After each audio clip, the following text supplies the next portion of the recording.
Ya, padahal itu karena kita nggak paham. Kita sangka laki-laki sengaja tidak mau menoleh, padahal kita sudah panggil ketiga dan 4 kali. Ya. Atau kalau laki-laki sedang fokus kayak gini, bunda mau ngajak ajak makan dan cuma ngomongnya sekelebatan, itu dia nggak denger loh. Bukan sengaja.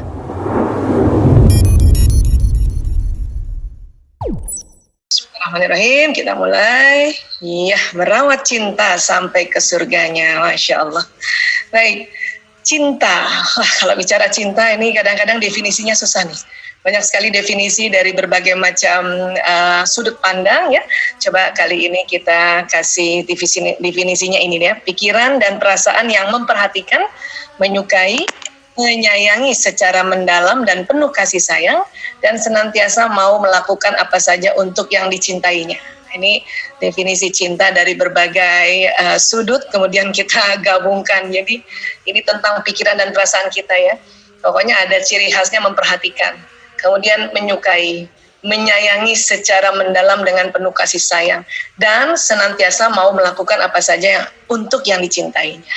Ya, jadi cinta ini luar biasa sekali ya. Ini tadi Kang Yusuf juga bilang, apakah cinta pada pasangan, pada anak, ya, pada sang halik, pada orang tua. Tapi inilah cirinya ya tentang cinta itu. Nah, tentu rasa cinta adalah perasaan yang bisa dirasakan oleh semua orang ya. Dan mulai dari bayi, kemudian anak-anak gitu ya, terus remaja hingga dewasa ya, Masya Allah. Baik, kemudian kalau kita bicara cinta, ternyata cinta ini anugerah Allah Subhanahu wa Ta'ala. Ya. Kami dari sisi kedokteran saja ini melihat bahwa betul-betul cinta itu anugerahnya Allah. Kenapa? Karena rupanya di dalam otak ada tempat ya untuk mengeluarkan hormon bahagia dan hormon rasa cinta itu. Ya, mari kita lihat tempatnya. Baik, sebelumnya kita lihat dulu surat Ali Imran ayat 14. Bismillahirrahmanirrahim. Dijadikan indah pada pandangan manusia kecintaan kepada apa-apa yang diingini, ya, yaitu wanita-wanita, anak-anak, harta yang banyak dari jenis emas, perak, kuda pilihan, binatang-binatang ternak, dan sawah ladang. Itulah kesenangan hidup di dunia, dan di sisi Allah lah tempat kembali yang baik atau surga. Ya, tadi ini judulnya pas banget nih, merawat cinta sampai ke surganya. Artinya, kalaupun kita diberikan memang pandangan mencintai banyak hal, ya, tapi ingat bahwa ya kembalilah pada Allah ke tempat yang baik yaitu surga.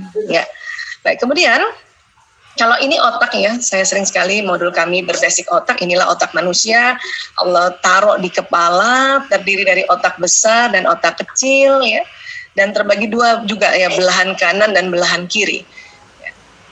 Nah ini, jadi luar biasa, dalam otak itu ternyata ada tempat yang untuk mengeluarkan hormon cinta. Ya, ini otak dari sampingnya, ada otak besar dan ada otak kecil ini.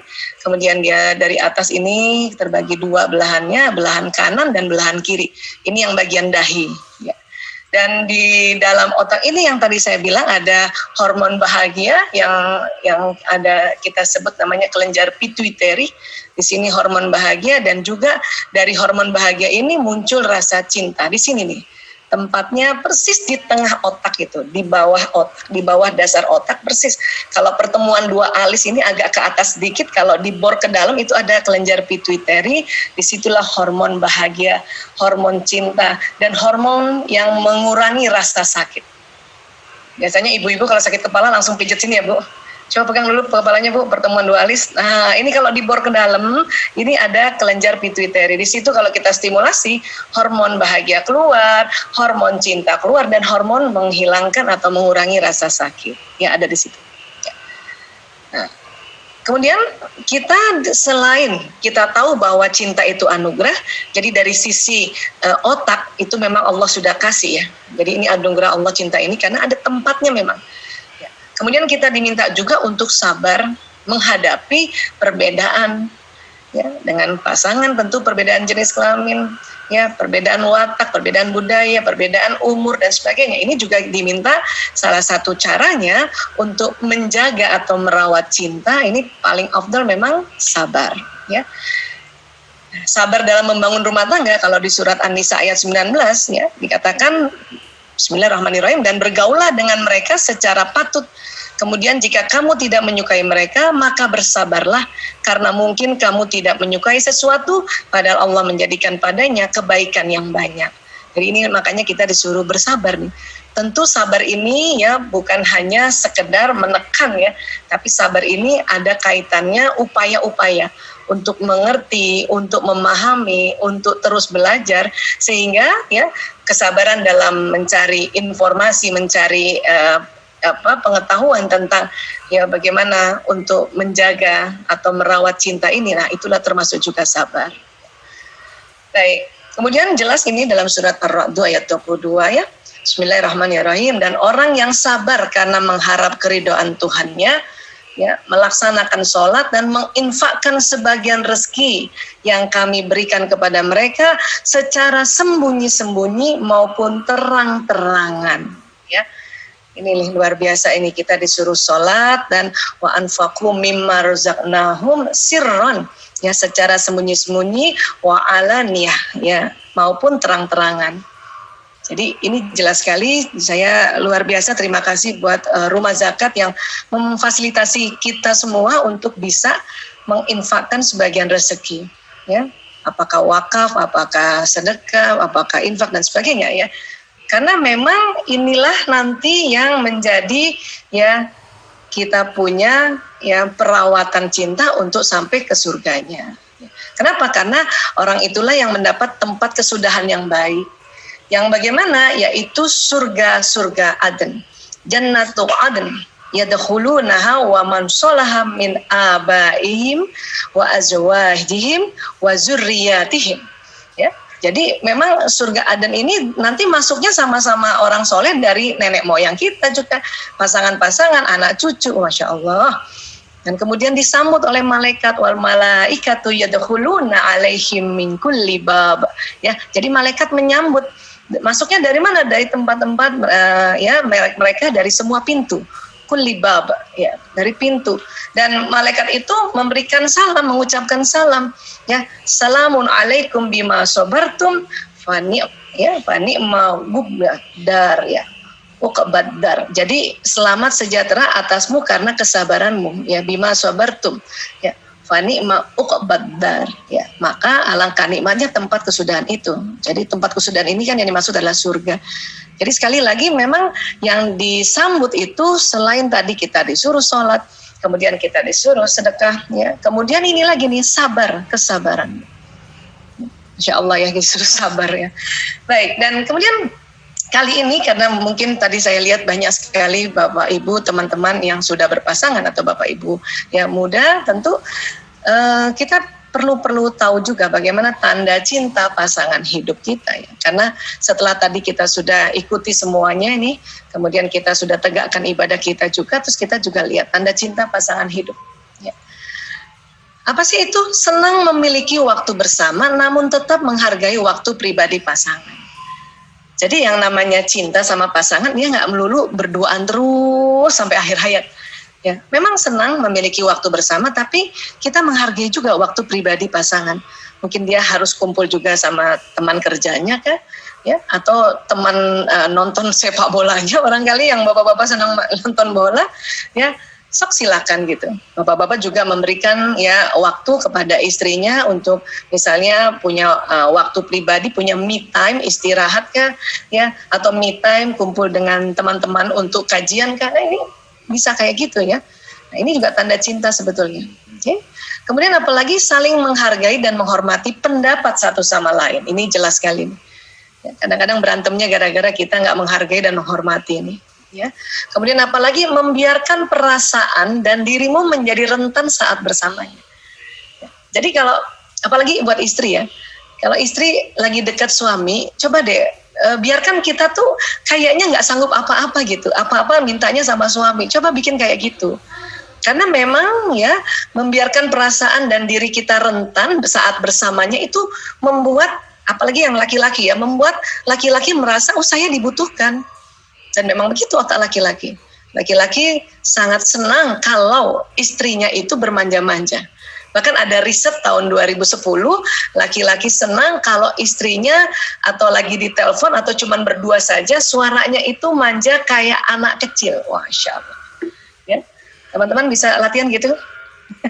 Kalau ditelepon gitu, saya dulu salah nih dulu. Saya menikah 92 sampai per awal 2010 itu suka keliru. Saya kalau ditelepon suami atau suami ajak ngomong, suaranya suka diberat-beratin gitu. Jadi sok-sokan suka mandiri gitu. Ya ternyata itu tidak menyenangkan. Ya. Jadi kalau ditelepon, Assalamualaikum, kata suami kan, laki-laki kalau telepon kan suaranya berat ya. Justru itu menggoda malah. Terus saya jawabnya, Waalaikumsalam. Itu rupanya suami tidak suka dengar kayak gitu. Dan laki-laki yang menjadi suami mendengar istrinya suaranya berat kayak gitu, itu dianggap orang lain. 2010 baru saya temukan jurnal tentang penelitian bahwa suami senang apabila telepon istrinya atau cuman ngomong berdua, suaranya harus dimanja-manjakan. Mulai saat itu setiap suami telepon saya sudah tidak sok-sokan wibawa lagi. Jadi kalau suami telepon, Assalamualaikum, langsung Waalaikumsalam. Jadi kayak gitu, nyanyi gitu. Ya. Kamu di mana? Aku di kantor. Ayah di mana? Gitu. Kalau dulu, Assalamualaikum, Waalaikumsalam. Ya. Kamu di mana? Aku di kantor. Ayah di mana? Itu sok-sokan wibawa. Padahal buat laki-laki, ya suara istri apabila ditelepon dan cuma berduaan dan suaranya berat kayak gitu dianggap orang lain. Ya. Jadi sekali lagi ini fahamilah bahwa membiarkan perasaan dan dirimu menjadi rentan saat bersamanya ini juga tanda cinta pasangan hidup gitu. Ya. Laki-laki juga kadang-kadang gitu. Kadang-kadang ya sama istrinya udahlah pokoknya ya minta dipijitin lah, udah kayak ya enak banget dari ujung rambut sampai ujung kaki dipijit ya sudah. Itu juga tanda cinta ya. Kemudian apalagi oke saja untuk melakukan hal yang membosankan bersamanya. Itu tanda cinta. Kadang-kadang kita nemenin, ya saya terutama ya, menemani suami nonton, dia senang banget kan nonton di rumah ya nonton. Saya di belakangnya lihat, ya. Dan kadang-kadang saya nggak ngerti itu filmnya, kenapa? Karena dia selalu pindah-pindah remote, itu juga otak laki-laki, suka sekali pindah-pindah remote. Dan, ya, film ini belum selesai dia pindah, film ini belum selesai dia pindah lagi, film ini selesai dia pindah lagi ke film yang pertama. Kadang saya nggak ngerti ini gimana, ya itu buat perempuan membosankan itu. Kadang-kadang kita bingung ini apa sih filmnya, tapi ya sudahlah ya, pokoknya katakan oke saja melakukan hal yang membosankan bersama, itu karena tanda cinta. Duduk aja di situ, ya senyum-senyum aja di situ, ya. Kalau dulu saya marah itu kalau remote dipindah-pindah, tapi sekarang saya baru tahu ada penelitian ya tahun 99 di Institut Psikiatri London dan baru diumumkan di Indonesia 2006. Ternyata memang laki-laki senang sekali pindah-pindah remote itu, ya. Dan sekarang mungkin nggak terlalu jadi masalah ya. Kenapa? Karena setiap orang ada gadgetnya untuk nonton apa yang dia suka, untuk lihat apa yang dia suka. Kalau dulu ini jadi masalah. Jadi sekali lagi pahamilah bahwa kalau laki-laki itu memang suka pindah-pindah remote untuk nonton. Ya.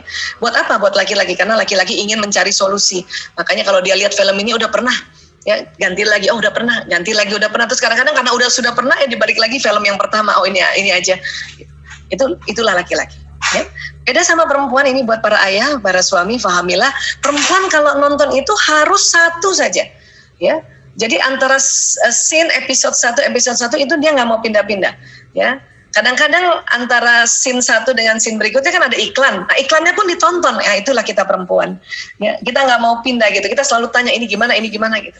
Karena perempuan kalau menonton dia ingin melihat bagaimana kronologis ya perasaan daripada pemain-pemainnya. Ini perempuan ya, ini tambahan aja ya. Jadi ini kira-kira tanda cinta pasangan hidup. Jadi ada 4 seperti ini. Oke. Baik, kemudian ya supaya kita menghormati mereka, saling menghargai. Dalam surat Ali Imran ayat 36, laisa zakaru kal unsa, dan laki-laki tidak sama dengan perempuan. Ini betul banget ya. Apanya yang tidak sama? Bukan hanya dari bentuk badannya, dari jenis kelaminnya, tetapi memang otaknya itu ya Allah desain ya agak berbeda. Ya, berbeda. Memang tidak identik, tetapi laki-laki perempuan setara, equal dalam melaksanakan ibadah, dalam melaksanakan pekerjaan-pekerjaannya. Tapi memang tidak identik. Ya. Apa yang membedakan? Ini mungkin sering ya Bapak Ibu teman-teman mendengarkan seminar tentang bedanya otak laki-laki dan perempuan. Yang paling mendasar nih yang ini. Ini otak laki-laki, ini otak perempuan. Otak tadi kan terbagi dua, ada yang kanan, ada yang kiri. Ya ini bagian depannya. Bagian laki-laki ini ada warna orange di bagian kiri, perempuan ada kiri dan kanan. Ya. Apa ini? Ini ternyata pusat bahasa dan kosakata. Laki-laki hanya di bagian kiri, perempuan kiri dan kanan. Ya. Jadi lebih banyak perempuan. Ini yang mendasari perempuan lebih pandai bicara dan perempuan bisa bekerja sambil terus bicara. Ah, ini dia. Ini yang harus kita pahami juga. Ya. Dan laki-laki karena otak bicaranya cuma sebelah kiri, dalam sehari laki-laki mengatakan 2.000 sampai 4.000 kata, 1.000 sampai 2.000 bunyi vokal, 2.000 sampai 3.000 gerakan tubuhnya. Jadi rata-rata laki-laki jumlah komunikasi, jumlah ini semua ya, itu 7.000. Buat laki-laki yang punya watak pemikir, mikir ya, jadi kan nggak banyak ngomong, itu mungkin jumlahnya ini 5.000 saja. Tapi ada laki-laki yang memang wataknya pembicara, itu bisa lebih di atas 7.000, sekitar 9.000. Tapi rata-rata 7.000, terdiri dari kata, bunyi vokal, dan gerakan tubuhnya. Perempuan karena otaknya kiri kanan, otak bicaranya kiri kanan, maka didapati dalam sehari 6.000 sampai 8.000 kata, 2.000 sampai 3.000 bunyi vokal, 8.000 sampai 10.000 gerakan tubuh perempuan. Jadi komunikasi perempuan itu 20.000. Punten Ustadz Soleh, ini kita 20.000 ya. Ya. Ada juga sih perempuan yang pendiam. Yang pendiam itu ya itu jumlahnya 16.000. Yang pendiam saja lebih banyak daripada laki-laki yang senang bicara ya. Yang banyak bicara bisa 24.000. Ini karena ya Allah mendesain otak bicaranya laki-laki dan perempuan berbeda. Laki-laki hanya di otak bagian kiri saja, perempuan kiri dan kanan. Makanya didapati jumlah ini. Ya, jumlah ini, dan ini yang harus kita tahu. Setelah tahu dan pernah dengar ulang-ulang, makanya faham. Setelah faham maka langsung diaplikasi. Kalau seorang suami pulang kerja karena kerjanya sudah di luar rumah, kemudian istri menyambut dengan senang hati dan ngomongnya banyak, ini tolong suami maklum ya, karena si istri senang banget suaminya datang dan ngomongnya menyambutnya panjang lebar. Tapi juga istri maklum kalau nanti suami cuman jawab, cuman jawab gitu doang gitu. Kenapa? Karena memang kadang 7.000 kata sudah habis di kantor. Ini makanya ya ibu-ibu suka sedih nih. Sudah disambut panjang lebar cuman jawabnya, gitu. Itu nyebelin loh. Saya juga dulu begitu, tapi setelah paham ya sudahlah, ya tidak mau ambil pusing gara-gara perbedaan ini. Jadi kalau suami cuma jawab, dalam hati saya ya Allah, suamiku laki-laki banget. Ya ngomongnya cuma udah sisa 7.000. Apalagi kalau dia kerja mulai dari jam 6 keluar dan sampai rumah jam 10. Cakep tuh, 7.000 kata udah habis, bis. Ya, para guru-guru atau para ustadz-ustazah kan ya laki-laki kan masih bicara ya kalau dari pagi sampai sore.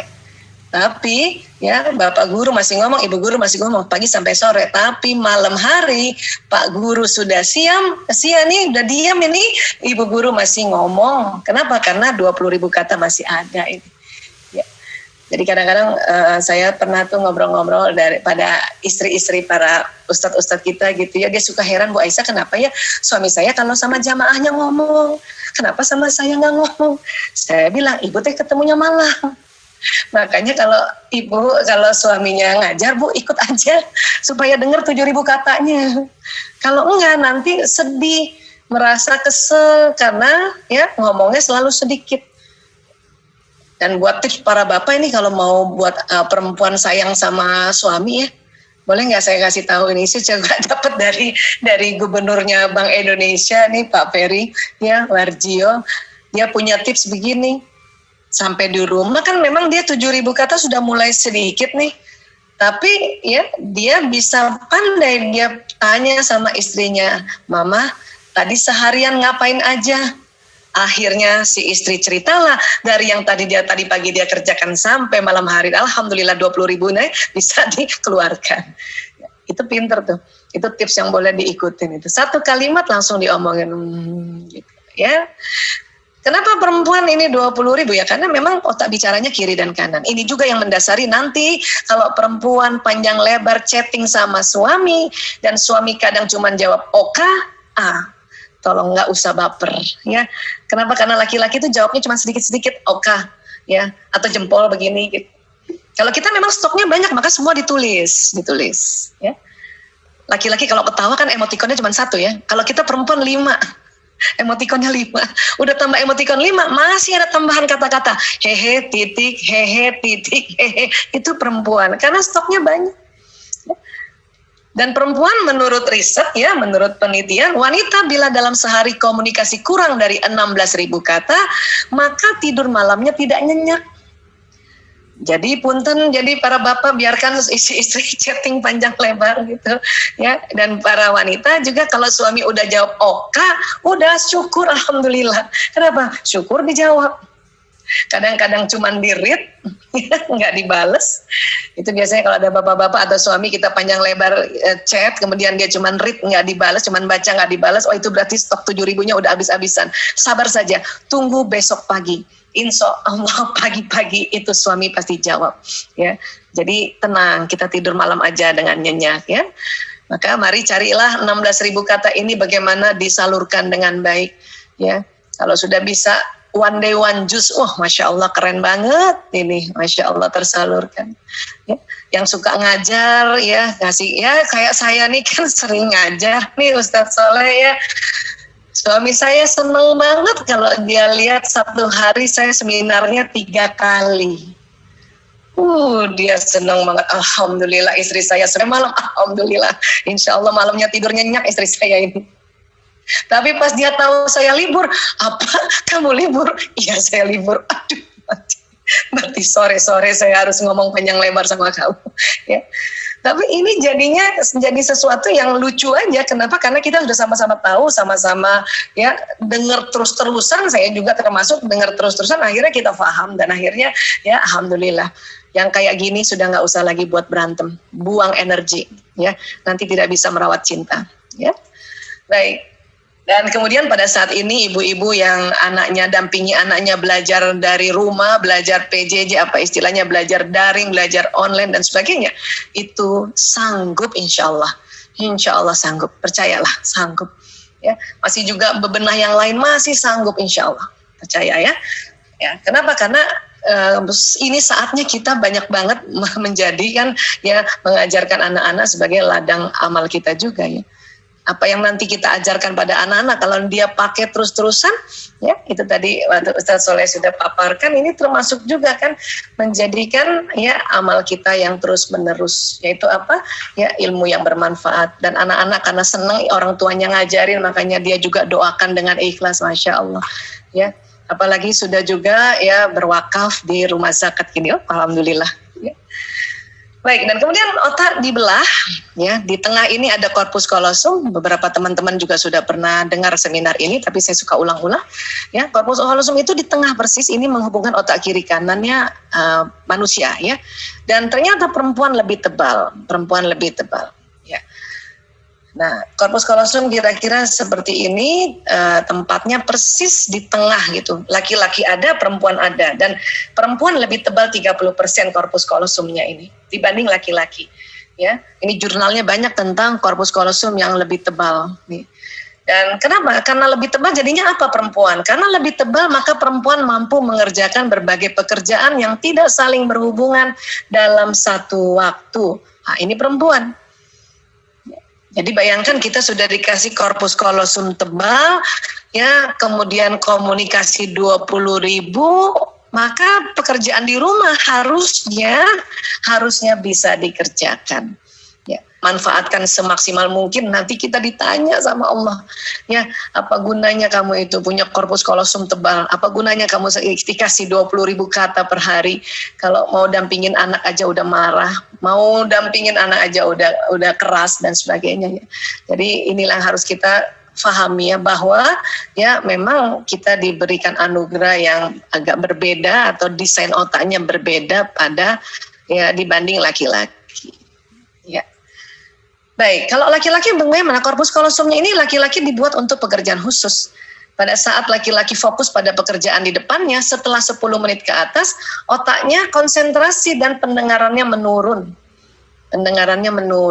Ya. Jadi laki-laki hanya dapat mengerjakan satu pekerjaan dalam satu waktu. Wah, ini dia nih.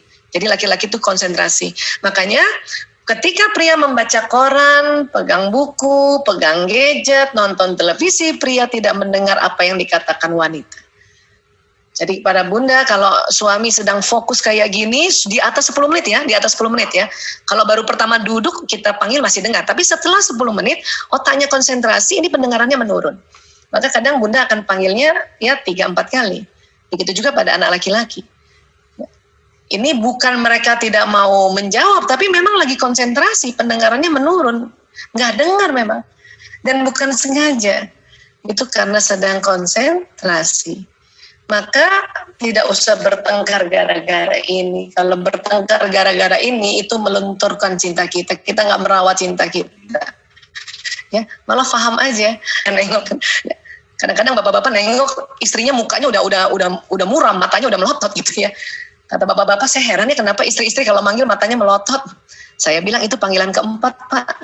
Yang istri bapak cantik panggilan pertama. Makanya pas suami nengok karena udah panggilan keempat, si istri kan udah marah, mukanya udah melotot. Untuk itu supaya kita merawat cinta, karena kita paham tentang perbedaan otak ini, maka kalau mau ya memanggil laki-laki atau suami atau anak laki yang sudah konsentrasi, dan pada saat ya kita berharap pada saat mereka menoleh dan lihat kita dan kita masih cantik, ya pakai tips ini. Apa itu? Tetap tersenyum. Ya, sambil kita memanggil. Sampai berapa kali? Ya, sampai 5 kali. Jadi kita pertahankan senyum sampai panggilan kelima. Supaya apa? Supaya pas nanti suami nengok atau anak laki nengok, kita masih cantik. Ya, ini yang harus kita pahami supaya laki-laki nggak bilang kenapa sih istri-istri kalau manggil marah terus. Ya, padahal itu karena kita nggak paham. Kita sangka laki-laki sengaja tidak mau menoleh, padahal kita sudah panggil 3 dan 4 kali. Atau kalau laki-laki sedang fokus kayak gini, bunda mau ajak makan dan cuma ngomongnya sekelebatan, itu dia nggak dengar loh. Bukan sengaja, memang nggak dengar. Ya, ayah makan yuk. Cuman sekali dan sambil lalu, itu nggak dengar. Kita nunggu di meja makan, kenapa dia nggak datang? Itu karena dia nggak dengar. Maka kalau mau, colek dia. Ayah, ya, ayo, udah siap kita makan. Nah, kayak gitu yang benar. Baik, berikutnya, kalau laki-laki apa? Kalau perempuan korpus kolosum lebih tebal, laki-laki yang mana? Laki-laki ini, hipotalamus. Ya, dia ukurannya 2,5 kali lebih lebar dari perempuan nih, hipotalamus. Ya, sebelah mana sih tuh Mbak Isa? Ini kurang lebih kayak gini nih. Hipotalamus kurang lebihnya seperti ini tuh. Ya, persis di tengah, bentuknya segitiga.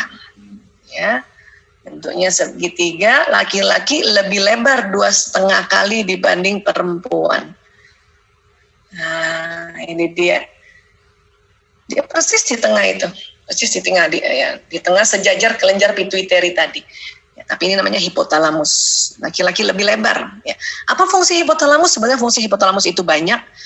Hanya dalam kaitannya laki-laki dan perempuan, ini kita akan lihat. Ya. Hipotalamus ini fungsinya menjaga keamanan. Kalau laki-laki lebih lebar 2,5 kali, berarti laki-laki lebih jago jaga keamanan. Itu fitrahnya. Itu yang Allah desain dari awal. Ya, menjaga keamanan apa? Menjaga keamanan dirinya, menjaga keamanan anaknya, menjaga keamanan istrinya, menjaga keamanan rumah, menjaga keamanan ekonomi. Kalau bekerja untuk negara, yang menjaga keamanan negara, itu jagonya laki-laki. Ar-rijalu qawwamuna 'alan nisa, ini karena hipotalamus laki-laki 2,5 kali lebih lebar. Ya. Anak laki-laki saja bila orang tuanya ya sakit kah, atau ibunya sakit, atau ibunya kesulitan, pasti anak laki walaupun dia masih kecil, dia yang duluan menjaga keamanan ibunya. Walaupun di sisi lain otak laki-laki senang bermain. Ya, otak laki-laki itu ada 2 program di daerah sininya tuh yang nggak ada pada perempuan, apa? Sport and games. Itu pada otak laki-laki. Ya, makanya laki-laki mudah sekali olahraga, mudah sekali dia main, itu sekitar sini. Ya. Kalau perempuan ada program di sekitar sininya nih, ya agak-agak ke oksipitalis ini, yang tidak ada pada laki-laki. Apa program perempuan? Belanja. Nah, itu programnya perempuan di sini nih, di kepala agak ke bawah gini. Ya. Jadi jangan heran kalau perempuan senang belanja. Tinggal pengendalian diri aja. Ya. Oke, baik sekarang. Jadi kita sebagai istri atau sebagai ibu harus perhatikan makan minumnya suami dan makan minumnya anak laki-laki. Kenapa? Karena dia lebih lebar dari kita. Ya. Suami kalau pulang yang pertama yang harus ditanya itu, ayah udah lapar ya, atau ayah udah makan, ayah mau minum, ayah haus, nah, gitu. Abi mau makan, Abi mau minum, nah itu cocok banget sama otaknya nih. Ya, siapkan. Walaupun dia sudah duduk ya sudah siapkan, dia minta apa siapkan lagi. Anak laki juga begitu. Kalau ada anak laki ya mau misalnya ngerjain PR dan kemudian dia lapar, dia minta makan, kasih aja makan dulu. Walaupun misalnya PR-nya itu tinggal tanggung satu lagi nomor. Ya, kata anak laki, Bunda aku udah lapar. Kasih makan aja dulu Bun. Karena kadang-kadang Bunda ini kan ya perempuan karena hipotalamusnya lebih tanggung satu lagi, padahal si anak udah lapar. Mereka kasih makan dia. Oke kita makan ya, nanti abis itu selesaikan lagi anaknya, tinggal satu lagi. Itu senang banget. Itu anak laki akan cinta banget sama ibunya. Kenapa? Karena berarti ibunya paham tentang dirinya. Kadang-kadang kan dia nggak ngerti juga, orang anak-anak nggak tahu kalau hipotalamusnya besar. Tahu-tahu dia cepat lapar aja, lapar, haus. Ya. Dan kemudian ini apa? Pusat tidur. Kan jangan heran lihat anak laki-laki lagi belajar online ya, kadang-kadang dia lele ketiduran ya. Atau mungkin suami gitu ya, di tempat tidur paling duluan dia tidur biasanya, paling duluan nyenyak karena memang pusat tidurnya lebih lebar. Ini pada laki-laki. Jadi jangan heran. Dan nggak usah heran juga kalau nanti malam hari ibu-ibu yang duluan bangun kalau anaknya bangun atau anaknya nangis, ibu-ibu yang loncat duluan. Bapaknya kita lihat masih tidur. Ya. Karena memang hipotalamus laki-laki lebih lebar. Laki-laki sengaja Allah buat supaya cepat tidur karena apa? Besoknya harus lagi menjaga keamanan. Ya, itu harus dengan ya tidur yang cukup, makan yang cukup, minum yang cukup. Nah, ini dia. Ya. Apalagi ya mohon maaf ini pusat syahwat birahi. Laki-laki 2,5 kali lebih lebar. Bagi laki-laki syahwat birahinya memang lebih besar dibanding perempuan. Ya. Dan tempat pusat syahwat birahi dengan pusat menjaga keamanan itu jadi satu. Artinya kalau laki-laki sudah capek bekerja 3-4 hari, hipotalamus tegang, dan cara untuk merilekskannya, selain tadi makan, minum, tidur, itu adalah hubungan intim suami istri. Dan ini harus tahu kita sebagai istri perempuan bahwa hipotalamus laki-laki, hipotalamus suami lebih lebar dibanding kita. Maka ibu-ibu tuh harus siap siaga ya. Pokoknya kalau suami sudah ajak untuk berhubungan intim suami istri ya, kemudian kita misalnya ya memang tidak ada halangan yang wajib, misalnya menstruasi atau masa nifas ya, harus siap. Kenapa? Hipotalamus mereka memang jauh lebih lebar. Supaya apa? Supaya besoknya mereka bisa menjaga keamanan lebih baik lagi, termasuk menjaga keamanan ekonomi ya. Baik, nah kemudian apa lagi? Tadi itu beberapa perbedaan aja ya, karena banyak sekali sebenarnya perbedaan, tetapi yang penting-penting seperti itu. Nah, satu lagi apa? Di dalam otak manusia itu ada otak emosi. Nah, inilah yang membuat kadang rasa cinta itu tadi yang udah keluar dari daerah sini nih, daerah pituitary di sini ya, itu kadang-kadang diblokir oleh emosi. Dan otak emosi ini ada di semua otak manusia, bahkan hewan golongan mamalia, makanya disebut otak mamalia. Otak mamalia ini ya, makanya kita punya sifat binatang nih, dan kadang-kadang kita bisa lebih rendah derajatnya dari binatang karena ada otak mamalia atau otak emosi atau limbic system yang harus kita kendalikan. Seandainya kita tidak bisa kendalikan, maka ya derajat kita bisa lebih turun dari binatang. Nah, di dalamnya itu terjadi beberapa, kalau kita lihat ini ya, beberapa level emosi dari jenis-jenis emosi. Kok bentuknya kayak tangga Bu Aisyah? Iya, karena ternyata setelah diukur pakai EEG, elektroencephalogram, setiap level emosi itu ada frekuensinya. Dan pada saat ditulis kayak gini, dipaparkan kayak gini, ternyata kayak tangga. Makin ke atas makin positif, makin ke bawah makin negatif. Ya, dan kalau digabungkan dengan ilmu hawa nafs, ini 3 yang pertama namanya nafsu lawamah, 3 yang di tengah nafsu amarah, ya, kemudian ini mutmainnah. Ya. Dia nggak bisa hilang, ada semua di otak kita. Dia hanya bisa ya naik, hati-hati kalau bisa naik agak lamaan sedikit, kalaupun nanti turun lagi naikkan lagi, nah seperti itu. Makanya ada sebutan-sebutan anak sekarang bilangnya move on, karena emosi ini harus di move on kan, dinaikkan memang. Ya, seperti ini. Nah, Jadi orang kuat adalah orang yang dapat mengendalikan dirinya kala marah. Ini hadis riwayat Bukhari dan Muslim, ya, Rasulullah bersabda. Dan kemudian juga Rasulullah bersabda bahwa, ya, barang siapa menahan amarahnya padahal mampu meluapkannya, Allah akan memanggilnya di hadapan para makhluk pada hari kiamat untuk memberinya pilihan bidadari yang ia inginkan. Masya Allah. Ya, ini berlaku pada laki-laki dan perempuan, ya. Kelihatannya hanya laki-laki karena ini bidadari, ya. Kalau kita juga nanti dipilihkan oleh Allah untuk suami di akhirat nanti, ya, walau alam bisawab. Tapi intinya adalah, ya, kalau kita bisa menahan amarah maka itu jauh lebih beruntung, ya. Baik, dan sabar kalau bahasa Arab ini yaitu, ya, sabaru yasbiru, yaitu artinya menahan, ya. Sedangkan secara istilah sabar adalah menahan diri dari segala macam bentuk kesulitan, kesedihan, atau menahan diri dalam menghadapi segala sesuatu yang tidak disukai dan dibenci, ya. Dalam Islam ada 3 bentuk sabar, ya, ini sabar dalam ketaatan, sabar dalam menghadapi musibah, dan sabar dalam menjauhi perbuatan maksiat, ya. Ini yang kita harus pahami bahwa sabar itu kayak gitu, ya. Baik, dan ada satu lagi yang jadi sesuatu yang luar biasa, yaitu apa? Ini dia, ya. Kita untuk sabar dan sholat sebagai penolong, ya. Ya ayyuhallazina amanu sta'inu bis-sabri was-shalah innallaha ma'as-sabirin. Hai orang-orang yang beriman, jadikanlah sabar dan sholat sebagai penolongmu, sesungguhnya Allah bersama orang-orang yang sabar. Surat Al-Baqarah 153. Ya, jadi sabar itu dia bukan menekan, tapi sabar itu dia menahan. Seperti tadi istilahnya, sabar menahan. Tidak diumpat atau tidak dilabrak orang yang kita marah, dan tidak menekan. Karena kalau menekan makin turun nih, bahaya, makin apati nih, makin putus asa. Dan kalau ini apati putus asa, ini nanti depresi nih, bahaya, ada di bawah lagi nih. Depresi itu nggak lazim, sudah nggak lazim. Itu udah penyakit sudah. Ya. Makanya tidak menekan dan tidak juga dikeluarkan atau kita langsung mengumbar gitu, ya. Padahal kita bisa mengumbarnya. Kita menahan dan kemudian kita naikkan ke atas. Dengan cara apa tadi? Yaitu tadi sholat, ya, sholat. Kita rakaat demi rakaat kita bisa sampai di atas, ya. Apalagi yang bisa untuk naikkan di atas dalam rangka sabar ini, ya, tarik nafas panjang, nafas dalam berkali-kali. Ya. Apalagi Bu Aisyah, ya, ta'awuz. Sungguh saya mengetahui satu kalimat jika dibaca oleh orang ini marahnya akan reda jika dia membaca auzubillahi minasyaitonirrajim. Aku berlindung pada Allah dari setan yang terkutuk. Ini juga akan menaikkan level emosi. Apalagi yang bisa menaikkan level emosi? Perbanyak istighfar. Astaghfirullahaladzim. Siapa saja rutin baca istighfar, maka Allah akan memberikan solusi atas setiap kesulitannya, penyelesaian bagi setiap permasalahannya, dan dia akan memberinya rezeki dari jalan tak terduga. Masya Allah.